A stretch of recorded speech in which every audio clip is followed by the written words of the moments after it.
Hello, all of you future homeowners out there. This is Gloria Douglas, your Las Vegas, Nevada real estate agent, coming to you with the series of putting our binder together, and we are on day 3. You should already have your binder together. You should already have your documents inside of your binder. So you want to go to days 1 and 2 if you have not seen those already. Today, we're going to do income. So you have your income divider. Go ahead and put that inside of your notebook. Then you want to get together your daily expense diary.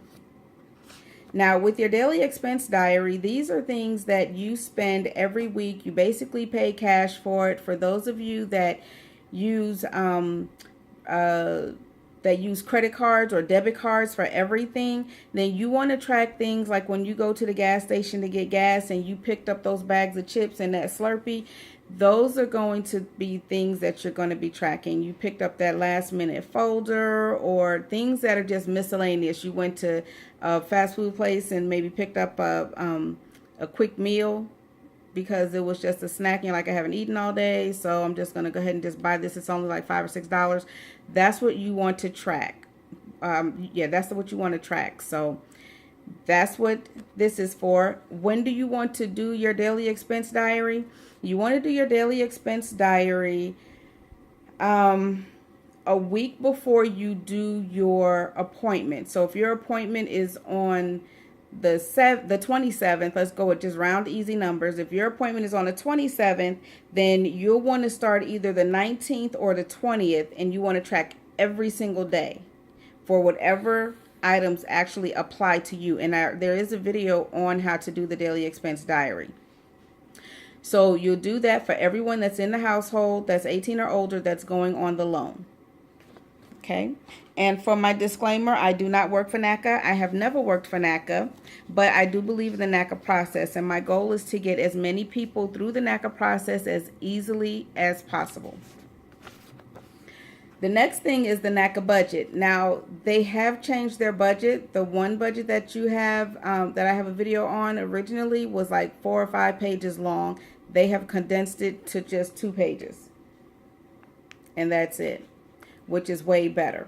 So you want to go ahead and do your budget. I recommend, unless you get paid weekly, if you don't get paid weekly or pay things on a weekly basis, do everything on a monthly side, because it's just easier to do it as a monthly versus trying to do the weekly, multiply it by 4 and all that kind of stuff. Just total everything over for the month. That seems to be the best thing to do. Then when you flip over to the other side, you'll see what your balance here is. It should be, you want it to be a positive. Sometimes it isn't, sometimes it's negative. But even if it's negative, then you can go back and readjust your budget as you need to where, say, maybe you're spending $80 on cable, where you can maybe turn your cable down to like $70. That's an extra $10 right there. So it's things that you may or may not be able to do to kind of adjust. So, you just want to have a positive number here. Okay. So that's the second thing that goes into your income binder. Then right behind that, and you want to do that budget as, people hate doing it. So do it as quickly as possible so that it's done and out of the way. Then the next thing you want to do is gather your 30-day pay stubs. So if you get paid once a month, then you only need 1. If you get paid twice a month, then you only need 2. And if you get paid 4 times a month, then you only need 4. So your 30-day pay stubs. That goes in the binder next. Then the next thing that you want to have, all pages for alimony and or child support. So if you have court-ordered alimony and or court-ordered child support, you need those records. You need your divorce decree and all of the pages for your divorce decree. So if you've been married and divorced 5 times, you need 5 divorce decrees. I don't care that that person is deceased. I don't care that that person has moved on. Does not matter. The reason that I don't care is because NACA doesn't care. NACA says you've been divorced 5 times, we need 5 divorce decrees. Now, the reason that they want that is because, first, they don't know you. They don't know that the person that you were married to is not a millionaire. And I can see people like, he ain't have no money. Well, NACA doesn't know that, and neither do I. So you have to prove to them with your divorce decree that, one, you're not receiving $10,000 a month in alimony or child support. 2, that you did not inherit a house from the divorce or houses, because yes, in reality, that does happen for people. And 3, that you don't have to pay alimony or child support, because if you do, then that is going to be counted to against you as a debt. Now, that doesn't mean that you still cannot go through with the program. That just means that if you're paying $500 a month in alimony or child support, and your income is, say, $2,000 a month, that just means that you're paying, that you're going to be able to afford a lower mortgage payment, which means a lower amount of house that you can actually purchase. That's all that it means. It does not mean that you cannot go through with the program. And then 12 months of canceled checks, front and back, showing that one or both of these things have been being paid, whichever one you do. Now, if you have your paychecks garnished every month, then you might have to go and get 12 months of your payroll checks showing that the money has been garnished. You'll also be wise to go and help yourself to get the statement from the child support office or from the court office showing that you actually have been paying every month. So in this case, the more documentation that you have, the better. That's not always the case, and I'll let you know when you need to disclose more and when you need to disclose less. In this case, you're going to want to disclose everything. Get all of your paperwork, have it all in order, because this can make a difference as to how much home you can afford. Okay? The next thing is Social Security and or retirement and or disability. Now, you're only getting Social Security, you're only getting retirement, or you're only getting disability. Can you still go through NACA? Yes, you can. Now, does that mean that you're going to be able to go and get a $300,000 house? Depending on the area that you're in, depending on how much money that you are actually receiving. So you can still be on, if you're at least $2,000 a month, between $2,000 and $2,500, I believe that will get you around a $600 payment, just estimated on what the interest rates are, because that does make a determine how much house you can afford, and also how much savings you have, things like that. So there are different things that will determine. But if you're receiving one or all of these things, can you purchase a home? Yes, you can. So what you're going to want to have is your current year's award letter. So we are in 2017. You need your 2017 awards letter. So say if you say, well, Gloria, I've been on disability since 2010. Okay, then you need to go back to 2010 or 2011 when they told you that your disability was going to be for a certain period of time. Sometimes it's 5 years, sometimes it's 3 years, sometimes it's for life. That paper shows them how long you're actually going to be receiving it, because if you're receiving only for 5 years and you're in year 4 already, they're not going to count that income. If you are receiving for a life, then they will count that income. So that's why you have to have both. And the one that you want, why you want current, is because if you did start receiving in 2010, your 2017 is going to have a different number, hopefully, because I know they don't really give big raises or big increases, but it will show for this year how much your eligibility amount is. And then any other documentation that you need that states that you are receiving one of these things and the length of time. Okay. The next thing that you're going to need to have, your W-2s and or 1099. You want those current for the last 2 years. So right now we are in 2017, so you want 2015 and you want 2016. All jobs and all contracts, you want to have that, because what they're going to do is match it up against the income that you say you made against your tax returns. And they're going to also match it up against your tax transcripts. So for your tax returns, you want the most current 2 years. So again, we're in 2017. You want 2015 and 2016, and you want all pages. So you cannot say, well, I have all of my pages except. There is no exception. All pages, including the EIC, including if you have Schedule K. I think that's more for when you get into self-employed. We'll do that one a little bit next, because that's a little bit different when you're self-employed. But whatever you have, any kind of schedules, they have to be included. You also have to have your tax transcripts for the 2 years. Is 4 of them. And you're going to need, it's an account one, and it's also a wage one, I believe is what it is.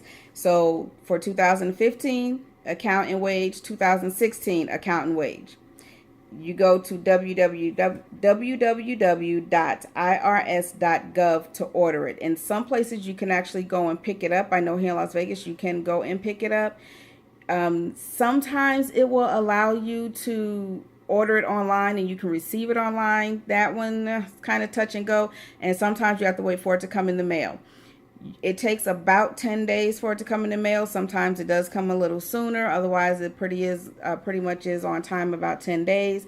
If you have everything else that you need except for this, they will still see you on your appointment, but they will not let you move forward until you get the transcript. So what I have people do, the day that you go to your workshop, either that day or like over that weekend or by that Monday, order your transcripts. That way, by your first appointment, you will have it.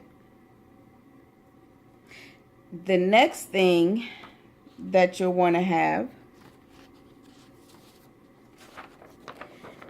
90-day bank statements. You need all pages, and you need all open accounts. Now, people have asked me, well, I have a separate savings account that I don't even use. I just put some money in there. But I have a checking account and a savings account here at ABC Bank. And I have just a savings account over at 123 Bank.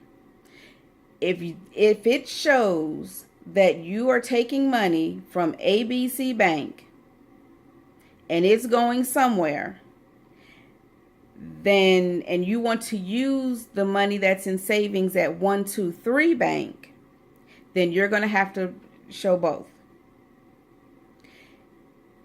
If you're doing a second job or a part-time job and all of that money goes into 123 Bank and it's a cash business that you're doing, then you don't have to worry about that account. NACA says otherwise. I'm telling you from my opinion, you don't have to disclose that account. They just want to see where money's coming from. Now, if you're going to be using that money that you've been saving, then yeah, you are going to have to disclose that account. If everything that you do is out of this one, out of ABC Bank, you have to provide all pages, and you have to provide for checking and for savings. You also have to provide all pages. So that last 4th or 5th page that says nothing, except it says 4 out of 4 on it, or 3 out of 3, the page 3 of 3, page 4 of 4, and it's nothing on there. Sometimes it may say this page intentionally left blank. Sometimes it does not. You still have to show that bank page, because in the bank's mind, there may be something on there. You know it's not. They know really that it isn't, but they really don't know if something may have been on there. So just get all pages and send it to them. Now, do I want you to be deceptive? Not at all. However, I'm coming across a lot of people that are saying, well, I have 3 bank accounts. I have well, not 3 bank accounts, but I have a checking and a savings at one bank, and then I have another savings at another bank. And I don't even use that savings account. It's just there. It's something that I had a long time ago. I switched over here. I don't even use that. That's how come it's kind of, well, if you're putting money into it, or if you're going to be actually using the money, then that's why you want to disclose it. If it's not, and it's nothing traceable, if you have your child support going in there, then yes, you need to disclose it. If you have alimony going in there, yes, you need to disclose it. If you are one that are doing, you're selling stuff at the swap meet and you're not even going to touch that money, then in my opinion, no, you don't have to disclose it. So I hope that was pretty clear for you. Now, speaking of working at a swap meet, self-employed. If you are self-employed, you have to show, it depends on how you do your, self-employed. It depends on how you do your banking with self-employment. Being self-employed and you have a personal checking account, then all of the other things that we just went through, you have to disclose those things for your personal items, for your personal banking. Being self-employed and you have a separate business account, you also have to do these things here, which is provide 12 months of bank statements for all open accounts and all pages. You have to circle all business expenses, and you have to give a total for each month of those business expenses. And how you do that, when you circle it, put a B next to it. That way they know that it was strictly for the business. Now, if you do have a combined personal and business account, then put B for business, P for personal. That way they know what part is business. And then do a final total at the bottom. And I would do it for each one, just so that way there's no holdup on your end. Also, being self-employed, 1099s. You need the most current 2 years 1099s if they apply to you. That again is going to be 2017 is what we're in now. You'll need 2015 and 2016. And that's everything that you need to have right now for your income. The next one that we're going to do on day 4 is going to be statements. So if you have any questions, you can feel free to give me a call, give me a text, shoot me an email. I am at ownmyhomeclub@gmail.com. I am also on YouTube. I am on Facebook at Own My Home Club. And you can call or text me at 702-690-6312. And if you have any questions, if you have any comments or anything, then please feel free to contact me. Please like, subscribe, and share, and I appreciate it. And I hope that this is helping you guys, and have a great day. Bye-bye.